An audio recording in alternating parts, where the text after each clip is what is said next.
نفس عن نفس شيئا ولا يقبل منها شفاعة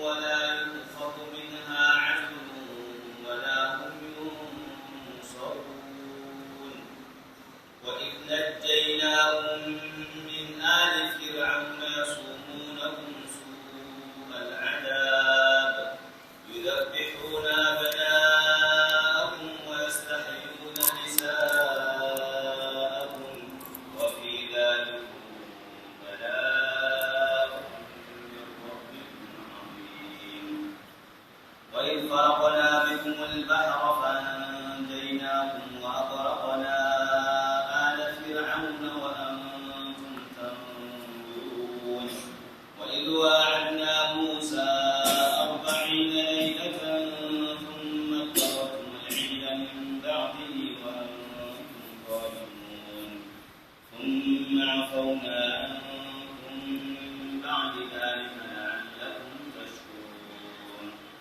وإذ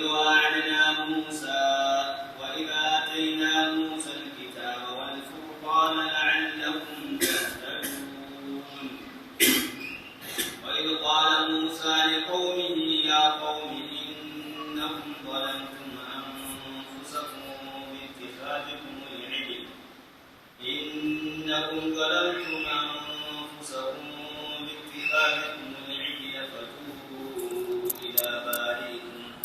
فتوبوا إلى بارئكم فاقتلوا أنفسكم ذلكم خير لكم عند بارئكم فتاب عليكم إنه هو التواب الرحيم.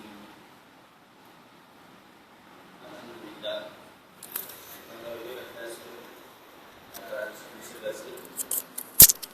Donc c'est sa prière. Où Allah dit ceci: Ya bani Israël, adhkuru ni'mati allati an'amtu alaykum wa anni faddaltukum 'ala al-'alamin. Allah dit: oh les enfants d'Israël, et sans toutefois oublier que quand on dit bani Israël, Israël c'est lui qu'on appelle Yaqub alayhi salam.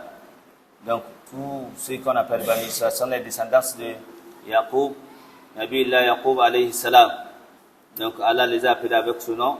On dit: Ya bani Israël, rappelez-vous de ma grâce dont je vous ai accordé. Rappelez-vous de ma grâce dont je vous ai accordé. Et en dehors de ça, wa anni faddaltukum ala al-alamin. Et j'ai honoré votre peuple plus que tout le monde à l'époque. Et on s'est dit, à l'époque, Allah les a honorés plus que tous les peuples. Mais en concernant la communauté du prophète Mohammed sallallahu alayhi wa sallam, nous sommes aussi dépassant tous les peuples aussi qui nous ont précédés. Car Allah aussi l'a dit dans le Coran, il a dit: Kuntum khayra ummatin ukhrijat lin-nas ta'muruna bil ma'ruf wa tanhauna 'anil munkar. Vous êtes la meilleure communauté que j'ai révélée ici sur terre. Khayra ummatin ukhrijat lin-nas ta'muruna, pourquoi? Ta'muruna bil ma'ruf, vous ordonnez du bien, wa tanhauna 'anil munkar, vous interdisez du mal. Donc dit à cela, Allah nous a honorés plus que les communautés précédentes. Qui veut dire, comme Allah a dit qu'il les a honorés plus que tout le monde, c'est à l'époque qu'il désigne.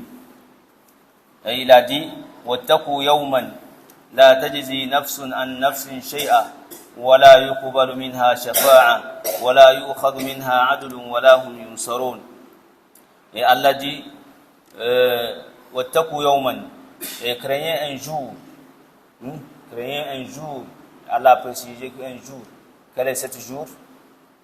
Il a dit: La tajzi nafsun an nafsin shay'a. Le jour J, aucune âme ne pourra bénéficier à une autre, aucune âme ne peut rien, que ce soit à la contraire d'une autre. Wala yuqbalu minha shafa'a. Et le jour J, on n'acceptera personne par interception. Aucune interception ne sera accordée à personne. C'est ce que Allah a dit. Et ne se verra aussi aucune compassion. ولا يقبل منها عدل. Aucune compassion ne sera autorisée. ولا هم ينصرون. Et ils ne seront point secourus le jour J. Qui veut dire, chers frères en islam, Allah en disant وَاتَّقُوا يَوْمًا, le jour J, c'est le jour dernier. Il en est parlé beaucoup de versets qui désignent ce genre de choses, qui disent لِكُلِّ مُرِئٍ يَوْمَئِذٍ شَأْنٌ يُغْنِيهِ. C'est le même jour. Et il a dit encore يَا أَيُّهَا النَّاسُ اتَّقُوا رَبَّكُمْ وَاخْشَوْا يَوْمًا لَا يَجْزِي وَالِدٌ عَنْ وَلَدِهِ وَلَا مَوْلُودٌ هُوَ جَازٍ عَنْ وَالِدِهِ شَيْئًا. C'est le jour J. Et il a dit encore وَلَا يُقْبَلُ مِنْهَا شَفَاعَةٌ. Dans un autre verset, il dit وَمْفَمَا تَنْفَعُ الشَّفَاعَةُ الشَّافِعِينَ. Tous ces versets ne désignent que le jour J, que Allah a parlé, que de craindre ce jour où tout le monde serait interrogé devant lui. On serait exposé devant Allah subhanahu wa ta'ala et on serait tous aussi interrogés de nos actes que nous avons commis ici-bas monde. Que tout le monde soit sincère de ce qu'il est en train de faire. Car toute chose dit, que ce soit par tes paroles, par tes actes, tu serais interrogé là-dessus. Et le jour J, il n'y a pas que il y a des mensonges, rien ne pourra mentir. Parce que les organes sont là à témoigner de tout ce qu'on est en train de faire ici-bas monde. Et c'est de là que Allah subhanahu wa ta'ala a commencé à parler du Pharaon, de Moussa et Pharaon, comment ça concerne et comment Moussa s'est passé. On a cherché à résumer un peu l'histoire du Pharaon et Moïse, qu'on appelle Moussa alayhi salam, en selon les versets. Parce qu'il y a plusieurs versets que Allah en a parlé, et ça se compose, l'histoire aussi se compose dans des sourates. Mais on va parler ça en bref, on va parler globalement, et ce qui concerne Nabi Moussa, le prophète Moussa. C'est un prophète et c'est un envoyé de Dieu. Et Pharaon. Chers frères en islam, la première des choses, Nabi Moussa, avant de parler de Dieu, on va commencer par parler de Pharaon, lui qui avait la royauté dans l'Égypte. Pharaon était le roi des Égyptiens.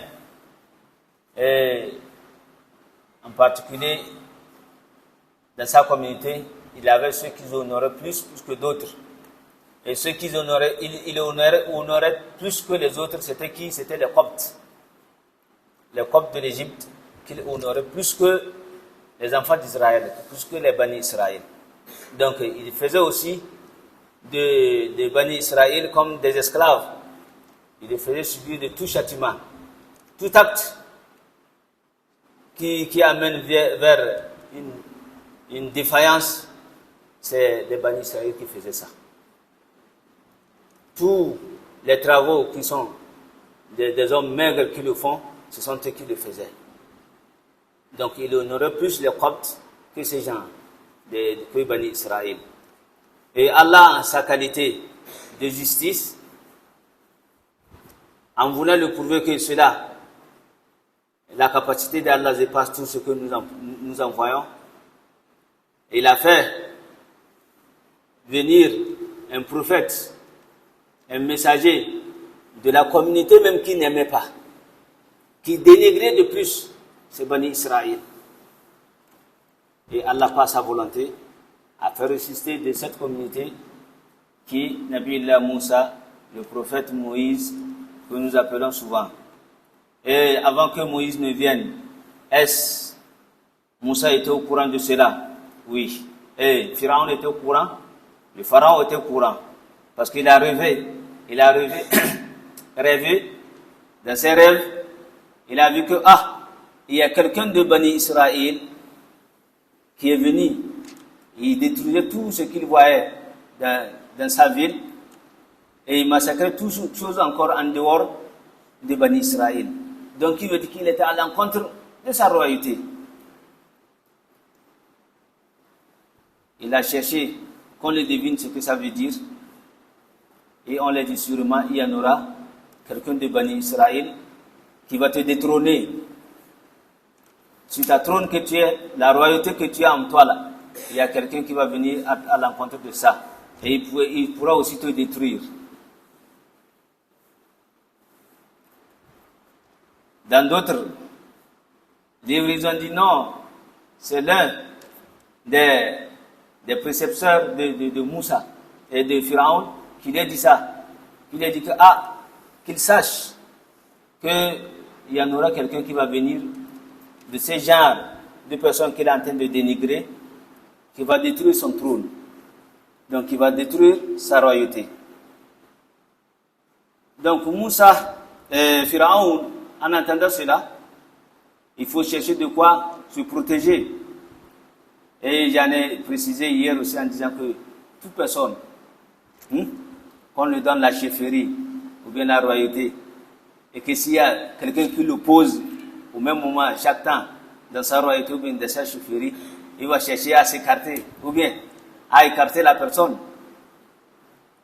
à ne pas faire de lui aussi un autre chef chez lui. Parce qu'en opposant au chef, au même moment, il y en aura aussi ceux qui vont le suivre, en disant que lui, là, il est en train de lutter aussi pour la justice.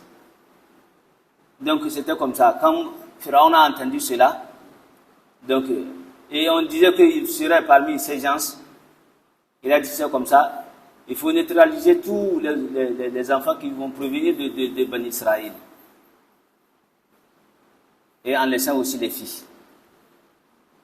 C'est qu'une fille ne va jamais venir à la trône.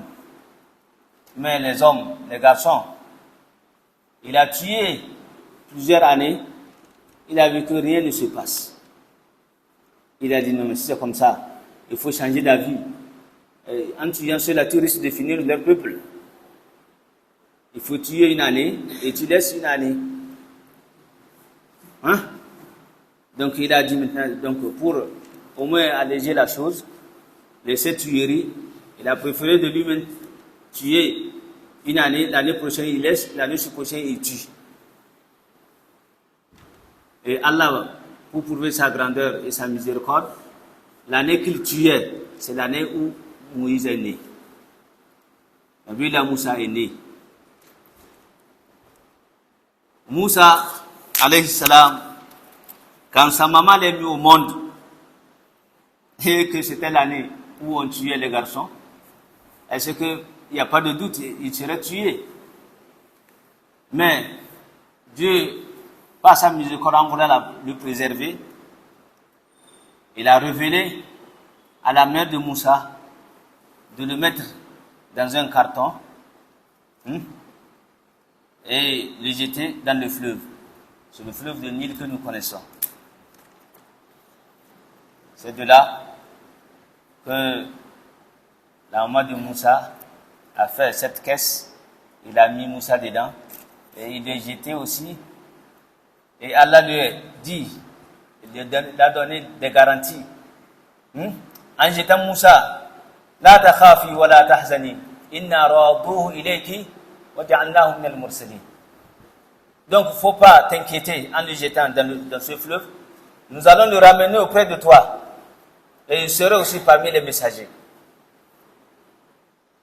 Donc, elle a eu ces garanties auprès d'Allah subhanahu wa ta'ala. Elle a pu jeter. Vous savez qu'une femme, quelle qu'en soit, elle est fragile. Donc, Dieu, en faisant ceci, a renforcé son cœur de faire l'acte demandé. Et sûrement, quand elle a jeté, et elle a demandé que la sœur de Moussa suive la caisse pour voir qu'est-ce qui va se passer, arriver cette caisse-là à la devanture du pharaon. Donc, et la sœur suivait la caisse jusqu'à arriver le pharaon qui était en haut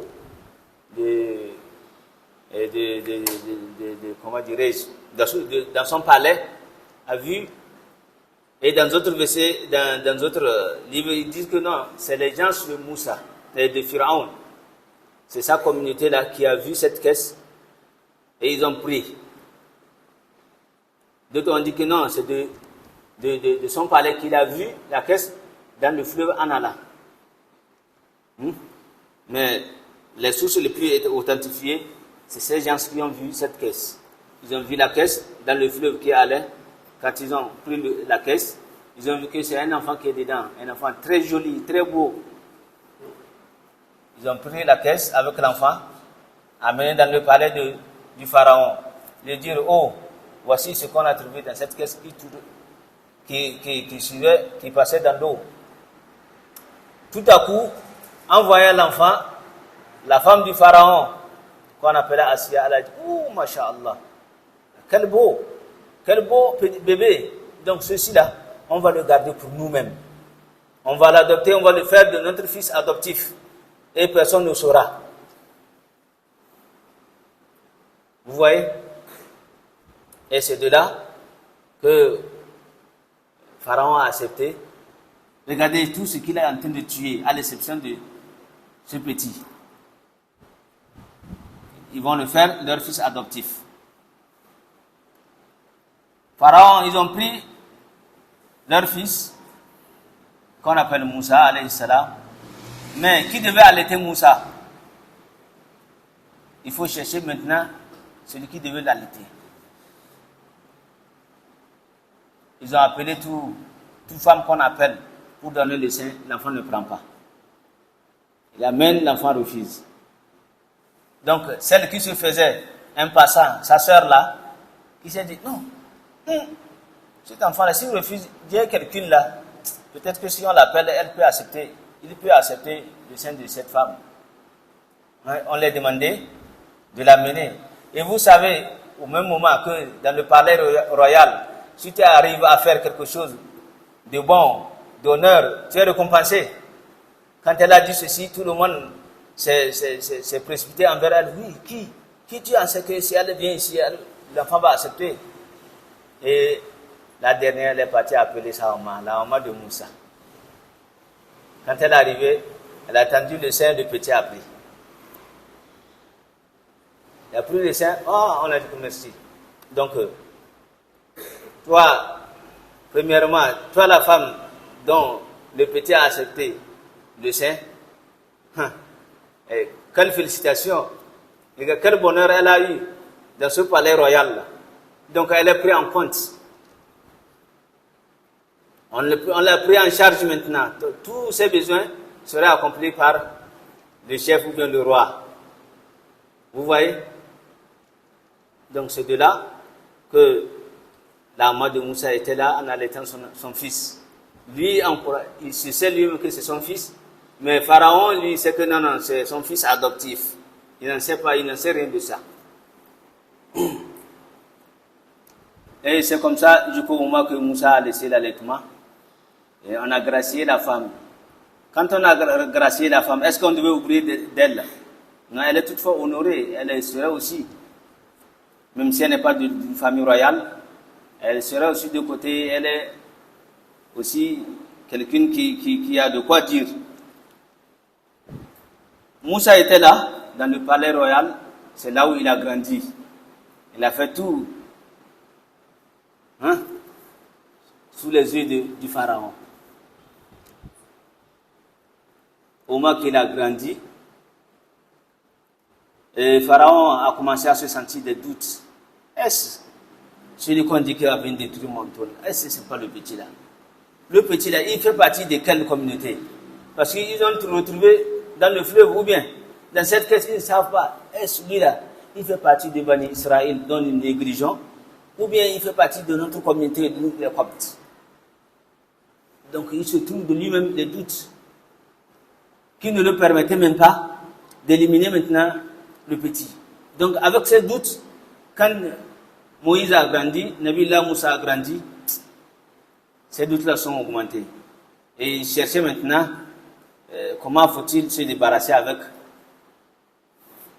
Non, celui-là, je ne suis pas sûr. Chaque temps, quand tu le vois, il n'aime pas le voir. Et Moussa, lui aussi, en tant qu'il a déjà grandi, il se promenait ainsi dans la ville. En promenade, il a vu deux personnes qui se bagarraient. L'un de la famille de Bani Israël et l'autre du côté du pharaon. Les gens du pharaon qui sont les Coptes. Donc, l'autre, celui de la famille du pharaon, était plus géant et plus costaud, plus grand que l'autre. Et l'autre cas, en voyant Moussa, il a demandé que Moussa l'aide contre ce gars-là, qui est en train de le châtier. Moussa, quand il est arrivé, il a voulu séparer le gars avec ce petit qu'il est en train de châtier. Et en bloquant les coups de l'autre, voici que c'était les derniers coups de l'homme aussi. En bloquant, il a dit le coup qu'il a bloqué, ça a fait retourner maintenant ce mal sur le gars et le gars est mort. Le gars est tombé, il est mort. Et Moussa a tué. Moussa a tué quelqu'un. Mais comme il n'y avait personne là-bas, s'il n'y a pas de gars, lui de Bani Israël, et lui le copte qui est mort, il n'y avait personne. Donc ça a fait que Moussa est retourné à la maison sain et sauf, et sans que personne ne sache. Mais il était là, et il n'a pas le corps apaisé. Est-ce que les gens vont savoir que c'est moi qui a fait ça ou pas? Lui aussi, il était là maintenant, avec des préservations. Est-ce qu'on va savoir ou pas? Il était comme ça. Dans ses doutes, le lendemain, dans la même promenade, il a vu la même personne qui se bagarrait aussi avec un autre aussi d'un copte encore. Il dit, arrivé maintenant, il a dit que non, toi là, toi, il semble que c'est toi tu as des mauvais caractères. Chaque temps, c'est toi qui se fais bagarrer avec tout le monde comme ça. Et lui, à son tour maintenant, comment faut-il se défendre? Il a dit, faut pas me tuer, tu veux me tuer, comment tu as tué l'autre hier? Le secret est dévoilé. Le secret est dévoilé. Donc, c'est de là que le copte maintenant a entendu, ok, donc celui qui est notre frère qui est mort hier là, c'était toi qui l'as tué. C'est de là maintenant que lui, il s'est précipité vers le roi, vers Pharaon, d'expliquer ce qui s'est passé. Donc hier, celui qui était mort, qu'il avait tué, c'est Moussa qui l'a tué. Vous voyez? Donc, lui, le chef, le roi même qui avait des doutes sur un garde, et voici qu'on dit qu'il a tué dans sa communauté une personne. Qu'est-ce qu'il faut faire? Donc catégoriquement, il faut le finir avec lui encore. C'est ce qui a été pris. Il a rassemblé tous ses soldats. Il a dit, cherchez Moussa, n'importe où qu'il est, amenez-le. Et on va le terminer aussi et c'est fini. Il était dans les doutes. Voici ce qui s'est passé. Et quand il a dit aussi cela, Moussa, quand il était parmi eux, il avait aussi ceux qui vont l'aimer. C'est comme ça, avec ta caractère, tes caractères que tu mènes vers les gens, c'est de là qu'on peut toutefois t'aimer ou bien te refuser. Il y avait parmi eux celui qui aimait plus Moussa, il s'est précipité vers Moussa. Il dit, toi, il faut te chercher. Parce que le roi a donné des consignes de te chercher, de te tuer. C'est de là que Moussa aussi a laissé l'Égypte. Il a fui de l'Égypte, il a sorti maintenant dans le palais du pharaon, il est parti vers Palestine. Quand il a été là-bas, qu'est-ce qui s'est passé?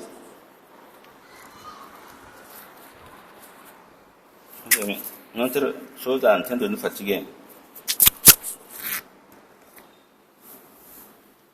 Quand il est parti là-bas, à Sina, et Sina, ça s'appelle Sina jusqu'à présent, à l'Égypte là-bas.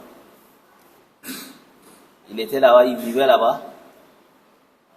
Il y a un fleuve aussi là-bas. Et chaque temps, il voyait les gens qui venaient et avec leurs moutons, ils faisaient boire leurs moutons et ils repartaient.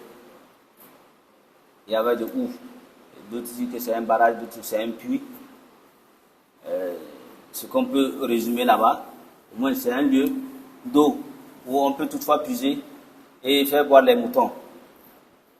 Moussa était là-bas quand il a vu deux jeunes filles qui se sont approchées avec leurs moutons, en voyant d'autres bergers qui étaient là, qui sont des hommes, alors qu'eux deux sont des filles, ils se sont dit, ils n'ont qu'à s'écarter pour le moment. Alors que les moutons étaient tellement soif. Donc pour les faire retourner, c'était difficile. Voici qu'ils étaient deux filles, mais ils faisaient de leur mieux pour écarter ces moutons-là, pour que les hommes la finissent.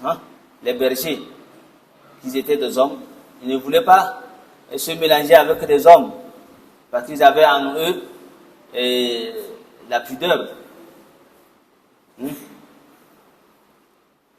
Et Moussa, qui était à côté, a remarqué cela. Il a remarqué cela.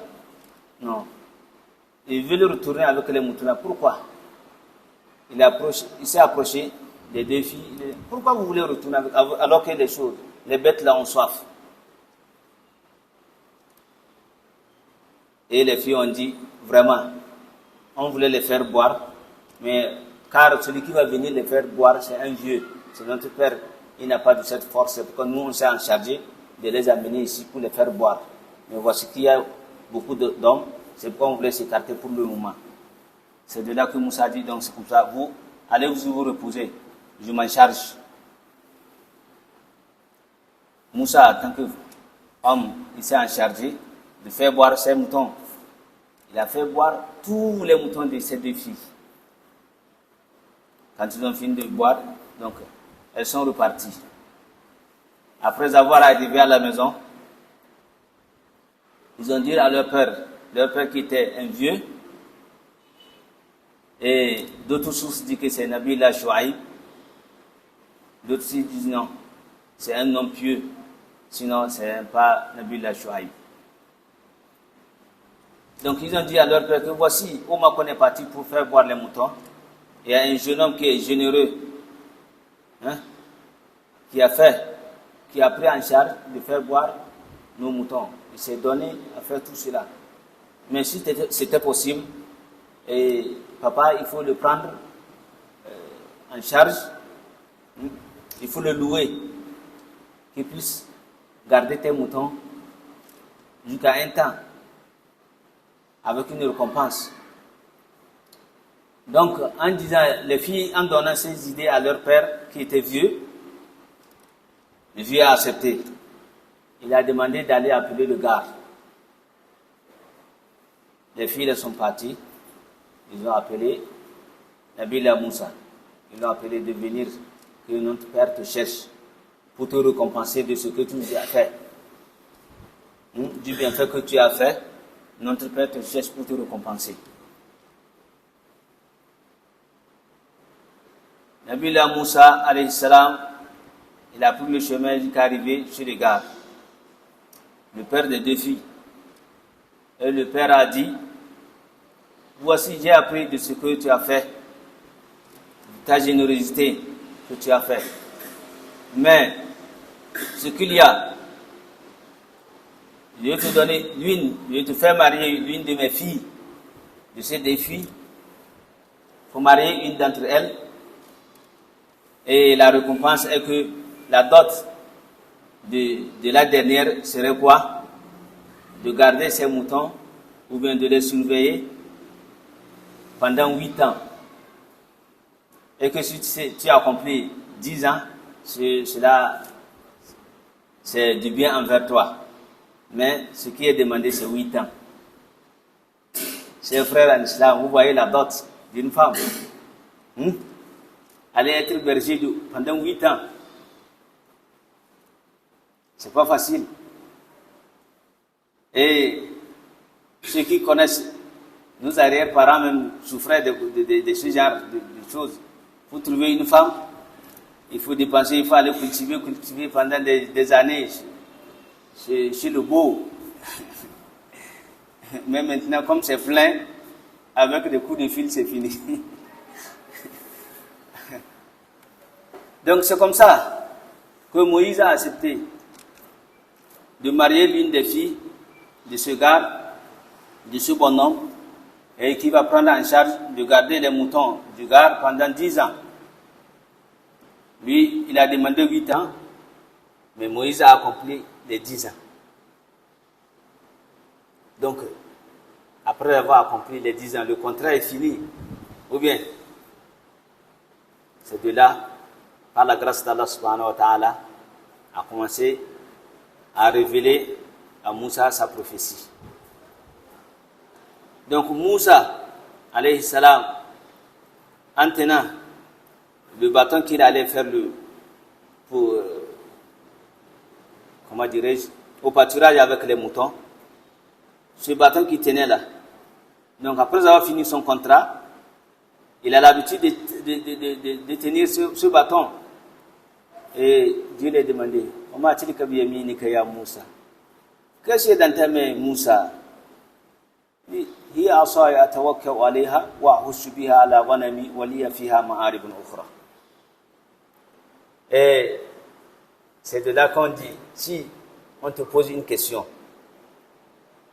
que tu sais que celui-là qui a posé la question, il veut seulement de toi 2 mots, pas plus. Non, il faut lui faire savoir que ce qu'il est en train de chercher, c'est plus vaste que cela. Donc il faut lui narrer tout ce qui concerne ce qu'il a demandé. Ça lui ferait mieux que de lui parler de ce qu'il a demandé seulement. Donc Dieu a demandé, qu'est-ce que se trouve dans la main de Moussa? Il a demandé à Moussa. Il suffisait à Moussa seulement de dire que c'est mon bâton, que je marche avec ça, hein? Je prends l'appui avec.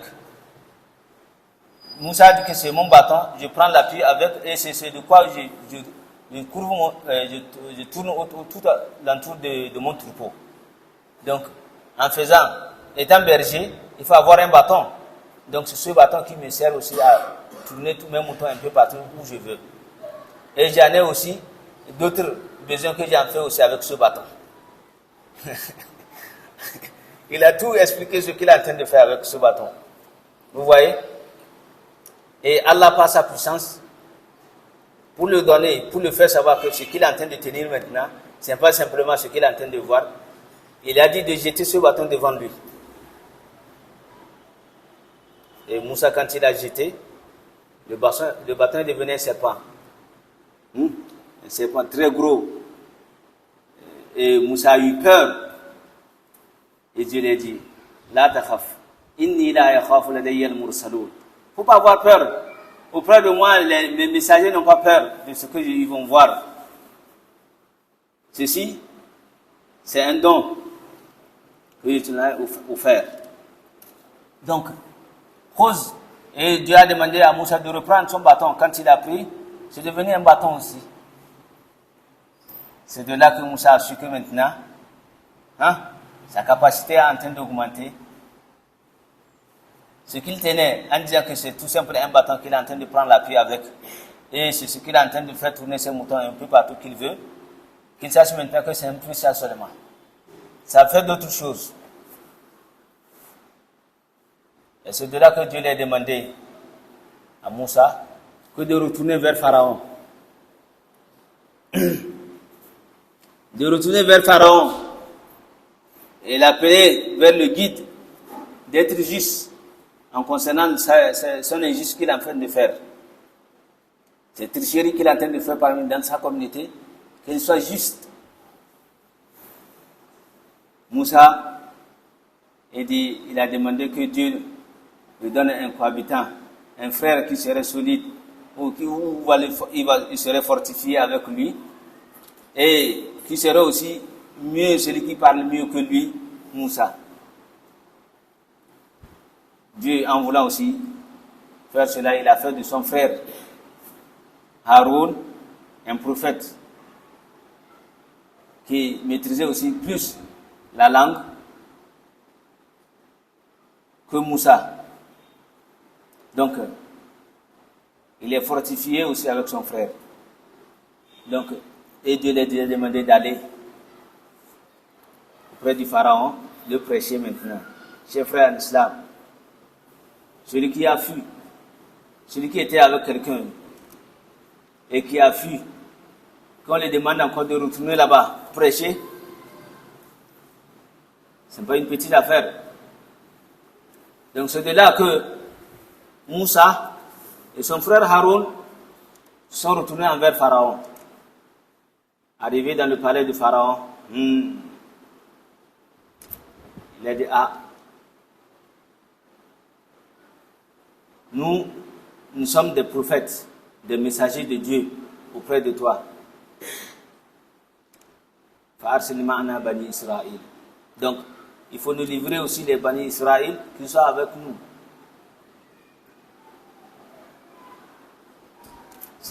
Et Moussa, Pharaon a tourné la tête de gauche à droite. Il a regardé Moussa.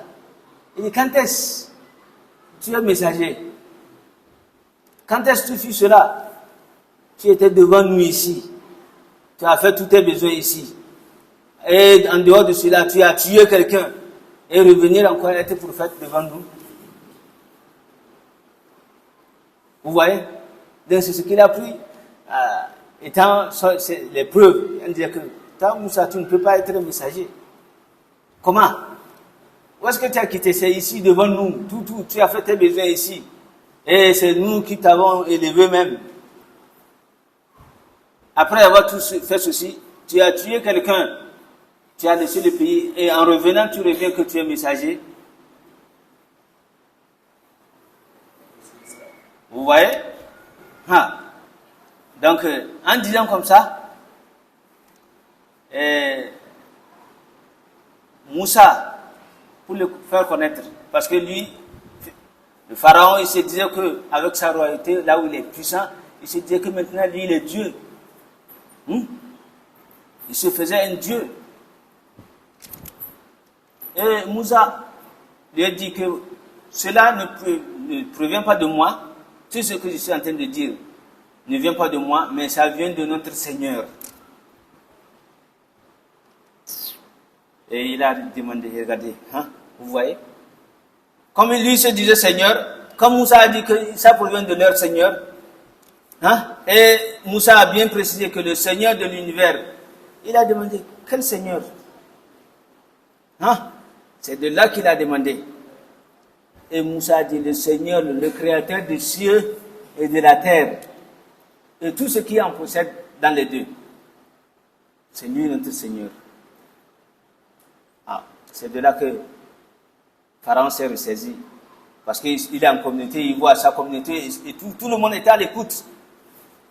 Et quand Moussa a dit, le Seigneur, tu es le créateur des cieux et de la terre. Et lui, c'est que lui, en disant aussi Seigneur, est-ce qu'il a créé la terre? Est-ce qu'il a créé les cieux? Donc c'est là qu'il a vu que, c'est là, vraiment celui-là qui veut détruire mon trône là. Il a su, vraiment là où il amène ses propos, ces mots-là, c'est difficile. Et Moussa a deviné cela. Et pour tourner la vigilance de sa communauté, il dit, vous voyez, celui-là, il est en train de mener une sorcellerie envers vous. C'est une sorcellerie qu'il veut amener. Voilà. Et on sait que ce que tu veux dire là, c'est une sorte de sorcellerie que tu veux traumatiser les gens. Parce que quand il a dit le Seigneur des cieux et de la terre, et ce qui en procède entre les deux, tout le monde a entendu. Et un homme conscient, il sait déjà que, vraiment, ce que Moussa a dit là, c'est seulement puissant, et c'est la vérité là-bas. Donc pour tourner maintenant la vision des gens, parce que les gens ont déjà accepté, il y a bon nombre qui ont déjà cru à Moussa en disant ses propos, il dit non. Maintenant, qu'est-ce que tu as comme des mots, comment dirais-je, des miracles que tu en possèdes en toi. Et Moussa, il a jeté son bâton. Lui, il sait maintenant que son bâton qu'il tenait là, ce n'est pas seulement pour le pâturage, mais c'est pour un autre but. C'est devenu quoi? Un miracle pour lui. Quand il a jeté son bâton devant Pharaon, c'est devenu un serpent. Et Pharaon a dit non, ce genre de sorcellerie, on en est plus. Il a repris, c'est revenu un bâton. Et c'est de là que Pharaon a dit, toi, prends pause d'abord. Rassemblez-moi tous les sorciers de la ville. Et on a mené tous ceux qui en possédaient ce genre de choses. qui peuvent aussi faire comme Moussa l'a fait. Ils se sont rassemblés beaucoup. Et c'est le jour-là que Pharaon est sorti à la vue de tout le monde. Il dit, venez voir maintenant ce que ça va donner. Les sorciers qui ont venu avec leur sorcellerie, ils avaient aussi des cordes en eux. Ils tenaient les cordes. Arrivés, ils ont jeté les cordes là devant tout le monde. Et ces cordes, ensemble, c'est devenu des serpents qui tournaient dans les yeux des gens. Et les gens autour de oh, vous voyez. Et qu'est-ce qu'il faut faire? Si ce sont des serpents, il y en aurait un serpent qui est plus puissant qu'un serpent. Et Moïse, en tenant son bâton, il a jeté ça devant ceux qui sont en train de voir comme serpent. Et pour lui aussi devenir un serpent. Et c'est pour lui maintenant qu'il s'est mis à avaler tous les serpents qu'il est en train de voir devant eux. Donc, le serpent de Moussa a avalé tous les serpents des sorciers de Pharaon. Et quand il a repris, c'est devenu un bâton. Il dit, amenez de plus. Et les sorciers qui ont fait cela, directement, en voyant cela, ils ont su que ce que Moussa en possède là, ce n'est pas une sorcellerie comme les leurs. Qu'est-ce qu'il faut faire? Ils se sont prosternés directement devant Pharaon. Amanna bi Rabbil Alamin. Rabbi Moussa wa Haroun. Ils se sont dit, ils se sont prosternés devant Moussa et devant Pharaon. Ils ont dit, nous on a cru avec le Seigneur de Moussa et Haroun. Et directement ils se sont sortis, ils se sont écartés maintenant de Pharaon. Et Pharaon, c'est de là Pharaon a dit que non, vous là, vous allez suivre des châtiments. C'est un complot que vous avez fait au dehors, pour venir ici me dire cela. Donc c'était un complot, ce n'est pas une vérité que vous êtes en train de mener. C'est de là que Pharaon va se mettre à châtier ces personnes-là, ces sorciers qui ont deviné leurs choses. Et avant cela même, avant que ces sorciers même ne le fassent, ils ont demandé à Pharaon quelle serait notre récompense si on a pu convaincre Moïse. Et il les a dit que vous serez parmi les proches. Donc leur récompense, si ils avaient pu convaincre Moussa, ils seront les plus proches du Pharaon. Donc en voyant cette grandeur, ils ont voulu aussi tester leurs choses. Quand ils ont jeté, pour Moussa a détruit tout ce qu'ils étaient en train de voir comme sorcellerie. Il a avalé tous les serpents qui étaient devant eux. C'est de là qu'ils ont su que ce qu'ils sont en train de faire, ce que Moussa en possède, ce n'est pas une sorcellerie, c'est un miracle. C'est un miracle. Ils se sont prosternés et en même temps, ils ont dit à Pharaon que nous, on a cru en Dieu et on croit au Seigneur de Moussa et Haroun. Nous sommes parmi les croyants. Et Pharaon a dit, vous là, vous allez suivre des châtiments. Je vais vous châtier. Donc il a demandé qu'on les coupe les mains et les pieds. Il a fait tout, n'importe qui va le faire, du châtiment sur ces gens-là. Ces sorciers qui ont cru et ils ont resté sur leur croyance. Maintenant, ce qui était en cachette, tout le monde a vu la puissance de Moussa. Et sa communauté Banu Israël, ils ont cru à Moussa. Ils ont commencé maintenant à suivre Moussa. C'est de là que Pharaon, ce qu'il avait des doutes envers lui, est fini. Il a su que son opposant maintenant, c'est qui? C'est Moussa. Donc, il faut chercher comment le finir. Dans ces propos maintenant, c'est de là que Moussa s'est retiré avec sa communauté, avec Banu Israël, ceux qui ont cru à Moussa. Ils se sont retirés des gens du Pharaon. Quand ils se sont retirés, c'est devenu 2 groupes. Et la puissance se trouve avec qui? La famille royale. Pharaon et ses bataillons, qui étaient forts, qui en possédaient toutes choses. Ils se sont dit non, si on laisse Moussa comme ça là, avec ces gens, ils risquent de nous troubler. Donc, on n'aura pas la complète royauté. Parce qu'au même moment que quelqu'un va là-bas, il voit ce qui se passe là-bas, il ne va plus revenir vers nous. Parce que chez Moussa, il y a la justice. Personne n'est supérieur à son autre. Il y a l'égalité.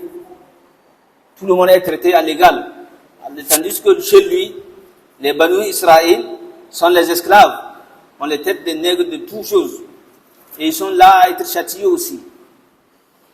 Vous voyez? Donc ce qui a fait que bon nombre aussi se sont retirés vers Moussa. Et Pharaon maintenant a demandé à chercher à finir avec Moussa. Donc, pour cela, il faut finir avec Moussa alayhi salam et ses gens pour être en paix. Comment faut-il finir avec eux? Et il est presque 17 heures. Maintenant, la course commence parmi le pharaon et Moussa. Comment il va terminer? Donc on va s'arrêter là. Et pour terminer l'histoire, Inch'Allah, demain.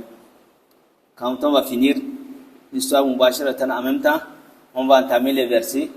En expliquant les versets, vous allez comprendre directement ce qu'on était en train de doiter dans l'histoire. Inch'Allah. Que Allah nous assiste tous, que Allah nous accorde de sa grâce et que Allah nous pardonne aussi. Et on s'arrête là, ceux qui ont des questions à poser en concernant l'histoire donnée, ou bien en concernant la vie du pharaon et de Moïse, ou bien en dehors de cela qu'il pose, avant qu'il n'ait l'heure qu'on ne quitte, Inch'Allah. S'il n'y a plus de questions, on se contente de ce qu'on a dit et on fait des invocations et quitte. Non.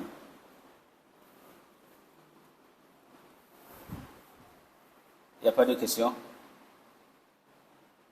Donc, que Allah accorde nos prières. On souhaite que Allah aussi accorde nos invocations. Sans toutefois oublier, le carême tend vers le milieu, ou bien. Et ça nécessite beaucoup de choses. Chers frères en islam, bien sûr que le début du carême, on avait le courage, on avait une force endogène et exogène qui nous amenait à exercer beaucoup de plus. Des adorations, de prières. Vous voyez à l'époque, le début du carême, dans la première semaine, la mosquée, c'est difficile d'avoir la place. Ou bien, tous les mosquées étaient pleines. Mais vous voyez que maintenant, les mosquées sont en train de diminuer. Ces gens-là, où sont-ils?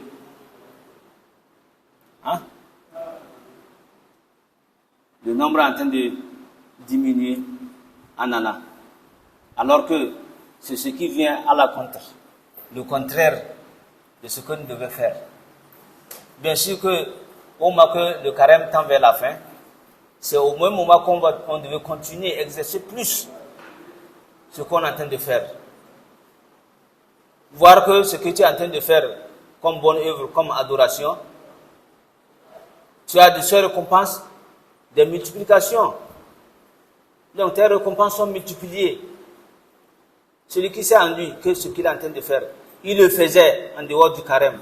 Bien sûr que les prières que nous prions, en dehors du Tarawih, les 5 prières, on les priait avant le carême ou bien. Le bienfait que nous faisons, la lecture du Coran et les bons caractères, les bonnes manières qu'on faisait, on le faisait aussi avant le mois de Ramadan. Mais voici que dans le mois de Ramadan, on dit qu'on multiplie ces genres de récompenses. Et bien sûr, si ça tend vers la fin, qu'est-ce que nous devons faire? On devait exercer plus pour en profiter du temps. Et ce n'était pas le moment de fuir les mosquées encore. Ce n'était pas le moment de fuir les mosquées. Ou est-ce que maintenant, quand on vient, la mosquée qui était pleine, je ne dis pas ici cette mosquée seulement, je parle en général un peu partout. Où les mosquées étaient pleines, maintenant ce n'est plus comme ça. On a commencé à faire des démissions, à démissionner en route. Et d'autres se sont retirés carrément. Donc il fallait prier, revenir, qui tout ça, lui en question ne va plus à la mosquée. Donc cela ne devait pas être comme ça, chers frères en islam. Cela ne devait pas être comme ça. On devait plus exercer pour en bénéficier de plus. Et bien sûr, voici qu'on tendons vers les 10 derniers jours, dont le prophète Mohammed, sallallahu alayhi wa sallam, il serrait ses ceintures. S'il est temps de 10 jours, voici qu'on n'est pas encore arrivé, on est en train de démissionner. Maintenant, quand le moment serait arrivé, les 10 jours, qu'est-ce qu'on va faire? Vous voyez que nos prières même seraient abandonnées. Si dès maintenant on a abandonné les mosquées, qu'allons nous dire parmi les 10 jours? Donc on devait toutefois aussi prendre conscience de ce que nous sommes en train de faire pour en bénéficier de plus. Ce que le prophète Mohammed sallallahu alayhi wa sallam et ses compagnons faisaient, on devait aussi imiter. Regardez lui qui, en tant que prophète, en tant que messager d'Allah subhanahu wa ta'ala, que Dieu l'ait gracié, ce qu'il a fait, ce qu'il n'a même pas fait. Et ses compagnons dont Allah les a accordés, les a agréés. Il dit radiyallahu anhum wa radu anhu. Il y a d'autres même qui ont eu l'attestation ici bas monde, qui iront au paradis. Alors qu'ils sont d'abord ici bas monde. Allah les a accordé tous les bienfaits qu'ils ont fait. Donc du cas donner les attestations qu'ils iront au paradis. Mais malgré tout cela, ils fréquentaient mieux les mosquées. Si le temps de carême arrive, ils exerçaient plus les bonnes œuvres, ils exerçaient plus les adorations, et surtout les prières, et surtout la lecture du Coran. Vous voyez? Donc ça ne devait pas être l'occasion maintenant, si au fur et à mesure que le jour augmente, ou le jour tend vers la fin, comme on abandonne les mosquées, ou bien on laisse de prier en communauté. Cela ne devait pas être comme ça. On devait rester sincère et chaque temps aussi fréquenter les mosquées. Et je vous ai dit que nous maintenant, en tant qu'être humain, en tant que musulman, c'est toi-même qui te parles. Parce que le Satan qui devait te parler, le premier, lui il est déjà enchaîné. Cela a été dit par le prophète Mohammed, sallallahu alayhi wa sallam, que le mois de carême, le Satan et ses combattants sont tous enchaînés. Qu'ils ne pourront pas exercer leur manifestation sur vous, les croyants. Donc, si lui il est déjà enchaîné et ses combattants, qu'on sait qu'en nous-mêmes il n'y a plus de Satan qui va nous égarer et qui ne pourra jamais nous empêcher de faire nos adorations. Et si on commence maintenant à abandonner les mosquées, quel Satan nous a envoyé? On devient notre propre Satan. Et cela ne doit pas être à un musulman, à un croyant. Il faut fortifier ta foi. Le moment, c'est l'occasion. En dehors du mois de carême, souvent, même pour lire le Coran, c'était difficile avec toi. Mais ce temps, il y a le temps. Ce moment, il y a le temps. En dehors du carême, pour faire les prières surrogatoires, les nawafil qu'on est en train de faire, Shafi Witr, peut-être quelqu'un, s'il prie dans le mois de carême, c'est parti pour le mois de carême qui arrive. C'est difficile d'exercer ça. Parce qu'envers lui, le Satan, le combat, ce n'est pas toi seul. Ce que tu as fait, tu as fait déjà, tu as accompli déjà les 5 prières. Pourquoi les prières surrogatoires? Toi, il faut te reposer. Il y a d'autres même qui ne prient pas. Chacun, c'est ce que le Satan te dit dans le cœur. Et tu te vois que maintenant, ce que j'ai fait aussi est grand. J'ai prié la prière de Zuhr, de Maghrib, de Isha, donc et c'est suffisant. Mais dans le mois de carême, on a dit que ce Satan-là a été enchaîné. Il n'a plus aucune force d'exercer sur toi, de t'empêcher d'adorer Allah subhanahu wa ta'ala, d'exercer plus ce que tu devais faire comme des bienfaits, comme d'adoration dans ce mois. Donc c'était l'occasion aussi de profiter, chers frères en islam. C'est l'occasion de profiter. Rester digne fermement sur ta croyance et accompagner ce mois jusqu'à la fin pour avoir le pardon dont le prophète en a parlé. Pour avoir la grâce dont le prophète en a parlé. Alors vous en connaissez tous. Vous avez entendu dans les prêches, les savants ont dit, les malams le disent, les imams le disent sur les mimbars. Le prophète alayhi salatu wa salam a dit que c'est malheur à un musulman, à un croyant, qu'on dise que le mois de Ramadan est rentré jusqu'à finir, que Allah ne l'ait pas pardonné. Qu'il n'a pas eu le pardon d'Allah subhanahu wa ta'ala. Mais en exerçant tout ce qui a été demandé, comment faut-il pas avoir ce pardon? Justement, on devait l'avoir. Mais si ce qu'on a commencé est abandonné,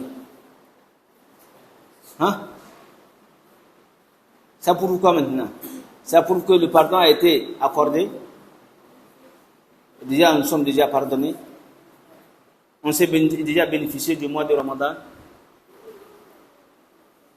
Donc, chers frères en islam, ce mois, c'est le mois de bonus pour les adorations, les bonnes œuvres.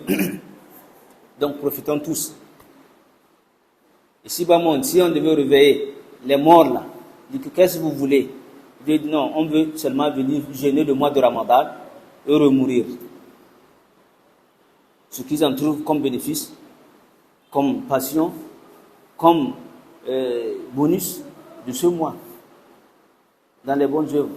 Mais nous voici, avec cette occasion, qu'on ne veut pas en profiter. Donc, on n'a qu'à faire renaître de la sincérité envers nous, chers frères en islam, et se dire consciencieusement que moi maintenant là, non, je vais me remettre sur les règles. Je vais fréquenter les mosquées jusqu'à finir ce mois. Au moins, le pardon qui sera accordé dans ce mois, qu'on soit parmi. Et vous connaissez plus les versets qui parlent de ce mois. Si on tend vers la fin, les 10 derniers jours, que le prophète a dit, Laylatul Qadr khayru min alfi shahr. Une seule nuit qui se trouve là-dedans. Et cette nuit, la bonheur de cette nuit, la récompense de cette nuit dépasse en des alf. 1000 mois, qui vaut combien? 83 ans et quelques.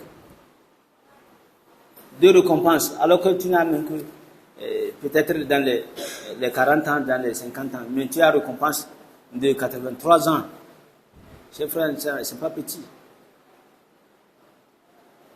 Quand on nous dit ceux qui ont eu cela l'année passée, ils ont eu ça cette année, et l'année prochaine, s'ils sont parmi ceux qui vont gérer, qu'il est temps, qu'il est parmi encore. Donc, c'est ce que nous devons profiter. Et en dehors de ce mois, est-ce qu'il y a une nuit dont le Coran ou bien le prophète a dit que en adorant Allah, ça consiste à cette nuit, tu as cette récompense? Il n'y a pas. Il n'y a pas. Il n'y a pas. Donc, que Allah nous aide à adorer plus et à fortifier plus notre croyance et notre foi pour avoir le pardon d'Allah subhanahu wa ta'ala dans ce mois. Que Allah nous accorde cela. Allahumma izal islam wal muslimin wa adhil ash-shirk wal mushrikin wa dammir Allahumma a'da' ad-din wa ahmi hawzat al-islam wal muslimin برحمتك يا حي يا قيوم يا رب العالمين. اللهم إنا نسألك الجنة وما قرب إليها من قول وعمل ونعوذ بك من النار وما قرب إليها من قول وعمل برحمتك يا حي يا قيوم يا رب العالمين. ربنا ظلمنا أنفسنا وإن لم تغفر لنا وترحمنا لنكونن من الخاسرين. ربنا لا تزغ قلوبنا بعد إذ هديتنا وهب لنا من لدنك رحمة إنك أنت الوهاب. ربنا آتنا في الدنيا حسنة وفي الآخرة حسنة وقنا عذاب النار. سبحان ربك رب العزة عما يصفون وسلام على المرسلين